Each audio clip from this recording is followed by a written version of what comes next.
នៅក្នុងមេរៀននេះខ្ញុំបាទនឹងបង្ហាញអ្នកទាំងអស់គ្នាអំពីរបៀបនៃការកំណត់កុំឲ្យ website Facebook ផ្ញើនៅ email notification បានន័យថាផ្ញើ email ជូនដំណឹងលោកអ្នកអំពីអ្វីមួយដែលលោកអ្នកមានសកម្មភាពនៅលើ Facebook បានថាអាចមាននរណាម្នាក់ដល់ព័ត៌មានផ្សេងៗឬតាក់ទងនឹងអ្វីផ្សេងៗនៅលើ Facebook លោកអ្នកមិនចង់ឲ្យ Facebook ផ្ញើ email មកឧទាហរណ៍ប្រសិនបើ Facebook នៅតែបន្តផ្ញើ email មក email លោកអ្នកនោះនៅក្នុង email លោកអ្នកនឹងពោពេញទៅដោយ Facebook ហើយនឹងមានភាពរញ៉េរញ៉ៃពិបាកនឹងមើលនៅព័ត៌មានផ្សេងៗទៀតដែលផ្ញើមកពីមិត្តភ័ក្តិរបស់លោកអ្នកឬកន្លែងការងាររបស់លោកអ្នកជាដើមបាទដើម្បីកុំឲ្យ Facebook ផ្ញើមកច្រើនពេកលោកអ្នកអាចកំណត់កុំឲ្យ Facebook ផ្ញើមកដើម្បីបង្ហាញជាក់ស្ដែងសូមចូលទៅកាន់ website Facebook នៅក្នុង Facebook របស់ Camsastra Sale នេះគឺខ្ញុំបាទអាចកំណត់ថាកុំឲ្យ Facebook ផ្ញើនៅព័ត៌មានផ្សេងៗនៅពេលដែលមាននរណាម្នាក់ផុសនៅព័ត៌មានផ្សេងៗឬក៏ទំនាក់ទំនងនៅក្នុង Facebook អាចកំណត់បាននៅក្នុង account setting នេះ account ចុចនៅក្នុង account នេះបន្ទាប់មកជ្រើសរើសយក account settings នៅពេលដែលចូលមកដល់ account setting នេះលោកអ្នកសង្កេតឃើញនៅត្រង់ចំណុចនេះគឺមានពាក្យថា notifications សូមចុចនៅលើពាក្យ notifications នេះបន្ទាប់មកលោកអ្នកអាចជ្រើសរើសបានថា Facebook នឹងផ្ញើ notification email នៅពេលដែលមាននរណាម្នាក់ផ្ញើ message មកលោកអ្នកនេះគឺជាជំរើសទី1នៅត្រង់ចំណុចនេះគឺសញ្ញា tick បានន័យថាលោកអ្នកឲ្យ Facebook ផ្ញើទៅ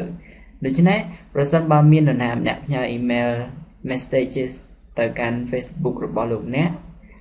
នឹងទទួលបាន email ដូចគ្នានៅ email ដែលលោកអ្នក sign up ជាមួយ Facebook ក្នុងករណីនេះគឺ sale.camsastra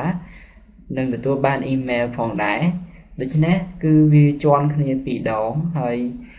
លោកអ្នកអាចរក្សានៅជំរឿននេះប្រសិនបើលោកអ្នកចង់បាននៅការជូនដំណឹងពី Facebook នៅពេលដែលមាននរណាម្នាក់ផ្ញើ message នៅក្នុង Facebook របស់លោកអ្នកទៅឲ្យលោកអ្នកបាទប្រសិនបើលោកអ្នកមិនចង់ទេគឺសូមដកចេញវិញនោះ Facebook នឹងមិនផ្ញើនៅព័ត៌មាននេះទៅកាន់ email របស់លោកអ្នកដែល sign up នៅពេលដែលប្រើ Facebook នេះទេព័ត៌មានផ្សេងៗទៀតក៏ដូចគ្នាដែរគឺប្រសិនបើលោកអ្នកមិនចង់ឲ្យ Facebook ផ្ញើព័ត៌មាននៅពេលដែលមាននរណាម្នាក់ add friend បានថា add អ្នកជា friend ទេលោកអ្នកគ្រាន់តែដកសញ្ញា tick ឡើងនេះជាការស្រេចព័ត៌មានខាងក្រោមក៏ដូចគ្នាសូមលោកអ្នកដកប្រសិនបើលោកអ្នកមិនចង់ឲ្យ Facebook ផ្ញើនៅ email ទៅកាន់លោកអ្នកនៅពេលដែលមានសកម្មភាពដែលនៅខាងឆ្វេងនេះបាទសូមមើលនៅពាក្យបញ្ជាក់ពីសកម្មភាពដែលនៅខាងឆ្វេងហើយលោកអ្នកអាចដកឬរក្សាទុកប្រសិនបើលោកអ្នកចង់ឲ្យ Facebook ជូនដំណឹងតែក្នុងករណីនេះខ្ញុំបាទមិនចង់ទេដូច្នេះខ្ញុំបាទអាចដកចេញទាំងអស់ដើម្បីកុំឲ្យ Facebook ផ្ញើនៅព័ត៌មានផ្សេងៗនៅពេលដែលមានសកម្មភាពនៅខាងឆ្វេងនេះលោកអ្នកអាចដកទាំងអស់បន្ទាប់មកលោកអ្នក save changes នៅពេលដែល save changes រួចរាល់ហើយនោះ Facebook នឹងឈប់ផ្ញើនៅ notification